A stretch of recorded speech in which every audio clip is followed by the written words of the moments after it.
Okay, I'm going to be soldering some, and I thought, I'm not quite sure how I'm going to do this one-handed. So I thought I'd show you a little bit about how that's done.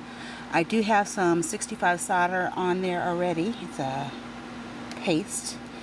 And I'm going to fire up the dragon one-handed. This is going to be interesting.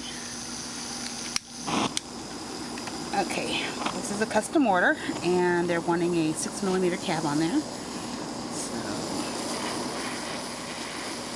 gotta heat everything up. Get the solder flowing.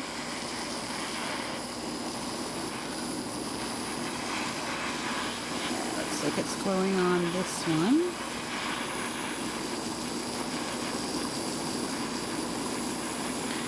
Start on the other one.